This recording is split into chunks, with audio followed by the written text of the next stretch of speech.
नमस्कार विद्यार्थी मित्रांनो, स्वागत आहे आपले सर्वांचे या यूट्यूब चॅनलवर। आज आपण मराठी व्याकरण या विषयाअंतर्गत भाग 17 मध्ये संभाव्य प्रश्न पाहणार आहोत। चला तर सुरुवात करूया। पहिला प्रश्न, पुढीलपैकी तलाव शब्दाचा समानार्थी नसलेला शब्द कोणता? तर मित्रांनो, इथे तलाव या शब्दास कासार, पोखर आणि तडाग हे समानार्थी शब्द आहेत। मात्र रत्नाकर हा समानार्थी शब्द होणार नाही, म्हणजे रत्नाकर अर्थात समुद्र असा होईल। म्हणून पर्याय क्रमांक 3 हा तलाव या शब्दाचा समानार्थी नाही। पुढे, पुत्रासह असा तो या विग्रहावरून समासिक शब्द तयार करा। तर मित्रांनो, पुत्रासह असा तो म्हणजे सुपुत्र। पर्याय क्रमांक 2 योग्य उत्तर होईल। कारण मित्रांनो, हे सहबहुव्रीही समासाचे उदाहरण आहे, कारण स या उपसर्गाचा इथे वापर केलेला आहे, सपुत्र। पुढे, हाताने केलेली खाणाखुणाची भाषा म्हणजेच तर ते आहे करपल्लवी। कारण मित्रांनो, कर अर्थात हात आणि पल्लवी म्हणजे हालचाल करणे, हाताची हालचाल करणे म्हणजेच करपल्लवी। पर्याय क्रमांक 2 योग्य उत्तर होईल। पुढे, हे मेघा तू सर्वांना जीवन देतोस या वाक्यातील अलंकार ओळखा।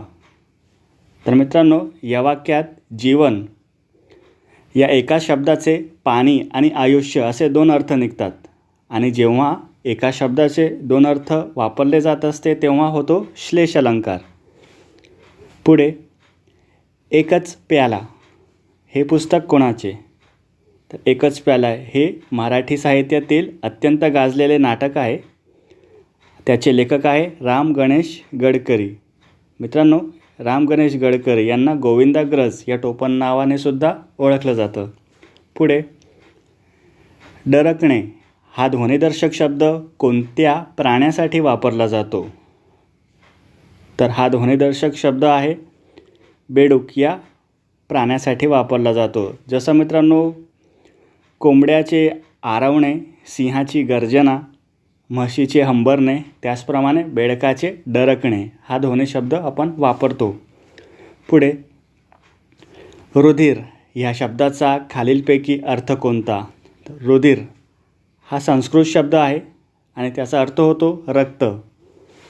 पुढे, कमाई भरपूर असली की चैन करायची व कमाई नसली उपाशी राहायचे या वाक्यसमूहासाठी योग्य वाक्यप्रचार निवडा। तर मित्रांनो, या म्हणीचा अर्थ म्हणजे पैसे असताना चैन करणे आणि नसताना उपाशी राहणे असा होतो, म्हणजेच असेल तेव्हा दिवाळी तेव्हा शिमगा। पुढे, गीताई हे प्रसिद्ध पुस्तक कोणाचे? तर हे पुस्तक विनोबा भावे यांनी लिहिलेले आहे। तर मित्रांनो, वर्धा येथील आश्रमात असताना त्याने आईसाठी गीताई या पुस्तकात भगवद्गीतेचा त्याने अनुवाद लिहिलेला होता, गीताई या पुस्तकात। पुढे, सूर्य पश्चिमेला मावळतो या वाक्यातील कोणत्या काळाचा बोध होतो? तर मित्रांनो, या वाक्यात सूर्य मावळण्याची क्रिया वर्तमानात नियमितपणे घडते असे समजते, म्हणून हा झाला साधा वर्तमान काळ। पुढे, पुढील वाक्यातील उभयान्वी अव्ययाचा प्रकार कोणता? अभ्यासात सातत्य म्हणजे हमखास यश। तर मित्रांनो, इथे म्हणजे हा उभयान्वी अव्यय आलेला आहे। ज्यावेळेस म्हणजे, की, म्हणून, जे यासारख्या शब्दांनी स्वरूप स्पष्ट केले जातात तेव्हा त्यास स्वरूपबोधक उभयान्वी अव्यय असं म्हणतात। कारण मित्रांनो, अभ्यासात सातत्य म्हणजे काय? तर त्याचे स्वरूप आपल्याला उत्तर मिळते हमखास यश, म्हणून हा झाला स्वरूपबोधक। पुढे, रुचकर या शब्दाचा विरुद्धार्थी शब्द शोधा। रुचकर म्हणजे ज्याला चांगली चव आहे असे, आणि याचा विरुद्धार्थी काय होईल? तर ज्याला चव नाही, अजिबात चव नाही असे, म्हणजेच स्वादहीन। पर्याय क्रमांक 1 योग्य उत्तर होईल। पुढे, खालीलपैकी कोणत्या वाक्यात क्रियाविशेषण अव्ययाचा उभयान्वी अव्यय प्रमाणे वापर केला आहे? तर मित्रांनो, या वाक्यामध्ये जेथे आणि तेथे हे क्रियाविशेषण अव्यय आहे, अर्थात स्थलवाचक क्रियाविशेषण अव्यय.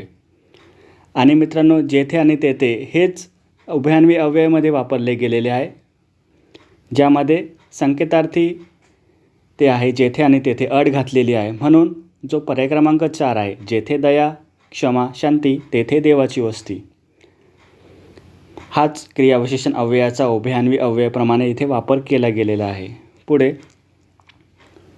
तू हळूच बोल जरा. तर मित्रांनो, इथे अधोरेखित शब्द आपल्याला ओळखायचा आहे. तर इथे कशाचा बोध होतो आहे? तर इथे रीतिवाचक. कारण मित्रांनो, जे शब्द क्रिया कशी घडते किंवा क्रियेची रीत अथवा पद्धत दर्शवतात त्यांना रीतिवाचक क्रियाविशेषण असं म्हणतात. कारण बोलण्याची क्रिया कशी होत आहे? तर हळूच होत आहे, म्हणून झाला हा रीतिवाचक क्रियाविशेषण. पुढे, खडे फोडणे या वाक्प्रचाराचा अर्थ खालीलपैकी कोणता? खडे फोडणे, जेव्हा एखादी व्यक्ती दुसऱ्या व्यक्तीच्या चुका काढते, तिची सतत निंदा करते, तेव्हा त्याला खडे फोडणे किंवा नाव ठेवणे असंही म्हणतात. तर अर्थात त्याचा अर्थ होतो दोष देणे. पुढे, रिक्त जागी कोणते विरामचिन्ह येईल? आवडले का तुला हे फूल डॅश. तर मित्रांनो, इथे वाक्यात का हा शब्द वापरून प्रश्न विचारलेला आहे, म्हणून इथे येईल प्रश्नचिन्ह. पुढे, युवा शब्दाचे विरुद्धलिंगी शब्द ओळखा. तर युवा या पुल्लिंगी शब्दाचे स्त्रीलिंगी रूप होईल युवती. पुढे, कोणत्या शब्दाचे स्त्रीलिंगी रूप हे इतर शब्दापेक्षा वेगळे होते? तर मित्रांनो, इथे सुतार सुतारीण, धोबी धोबीण, विधाता विधात्री आणि पाटील पाटलीन असे स्त्रीलिंगी होईल. कारण मित्रांनो, प्रत्यय स्त्रीलिंगी रूपामध्ये जे प्रत्यय लागलेले आहे, ईण, सुतार, धोबी आणि पाटील, हे एकसारखे आहे. मात्र विधातामध्ये स्त्रीलिंगी रूप बदललेले आहे, विधाताचं विधात्री झालेले आहे, म्हणून हे वेगळे आहे. 3 पर्यायांपेक्षा हे वेगळे होते, म्हणून पर्याय क्रमांक 3 योग्य उत्तर होईल. पुढे, वचन विचार लक्षात घेऊन प्रस्तुत पर्यायांपैकी गटात न बसणारा शब्द कोणता? तर मित्रांनो, इथे भाकरी याचं अनेकवचन भाकऱ्या असे होईल. बी बिया, नळी नळ्या, सभा सभा. मित्रांनो, सभाचं अनेकवचन सभा असंच राहणार, म्हणून पर्याय क्रमांक 4 हे गटामध्ये बसत नाही.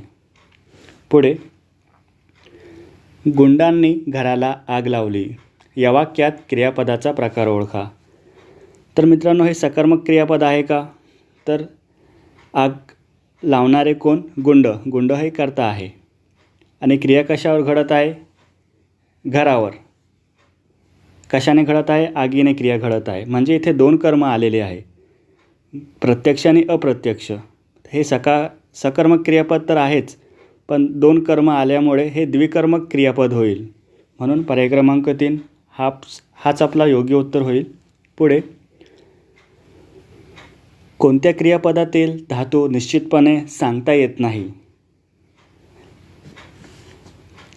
तर मित्रांनो, तो आहे पर्याय क्रमांक 2 अनियमित क्रियापद. कारण त्याचा मूळ धातू स्पष्ट नसतो.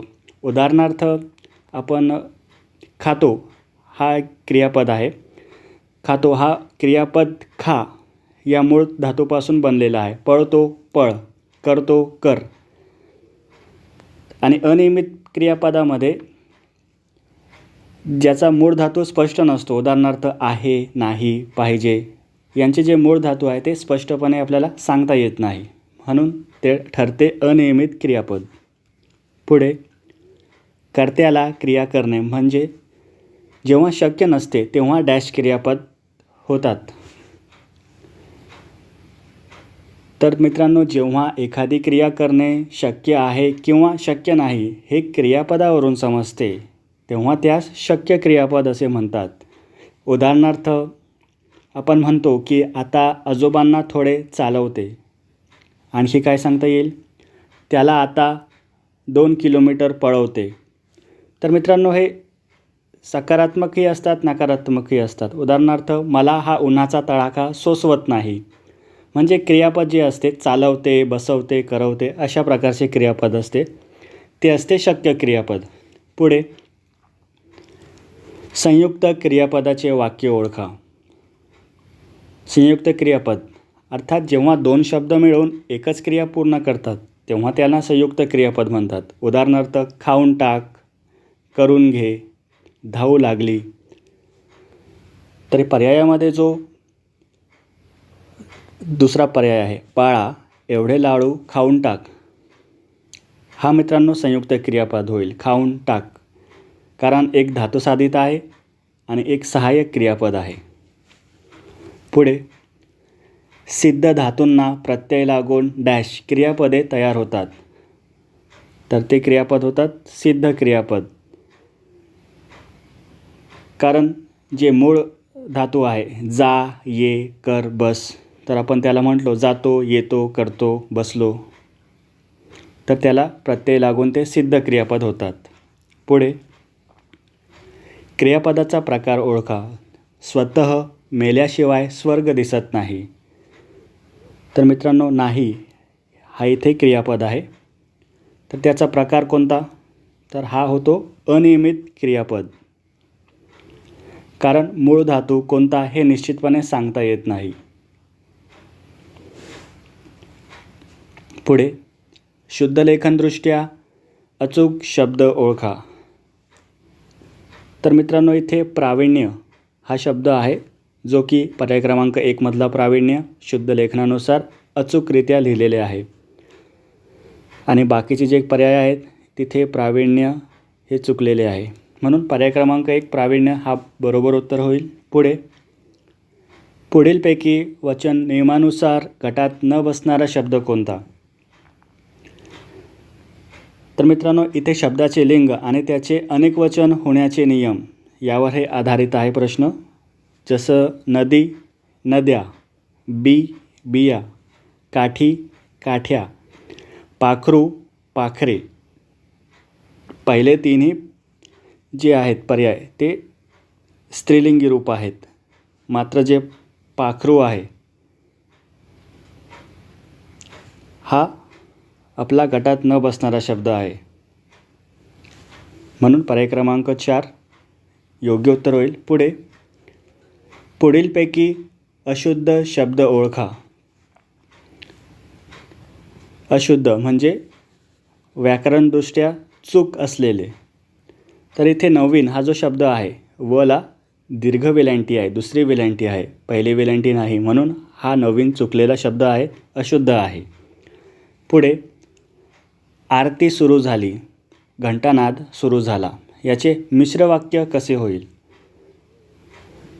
तर मित्रांनो, याचे मिश्र वाक्य होईल जेव्हा आरती सुरू झाली तेव्हा घंटानाद सुरू झाला. कारण इथे अट घातलेली आहे, जेव्हा तेव्हाचा वापर केला गेलेला आहे. जर तर या नियमावर ते आधारित आहे. आपली ट्रिक होती उस्वसंकार, उद्देशबोधक, स्वरूपबोधक, संकेतबोधक आणि कारणबोधक. तर हे आहे संकेतबोधक, उभयान्वी अव्यय म्हणजेच मिश्र वाक्य. पुढे शेवटचा प्रश्न, वनवास या पुस्तकाचे लेखक कोण आहेत? तर या पुस्तकाचे लेखक आहेत प्रकाश संत.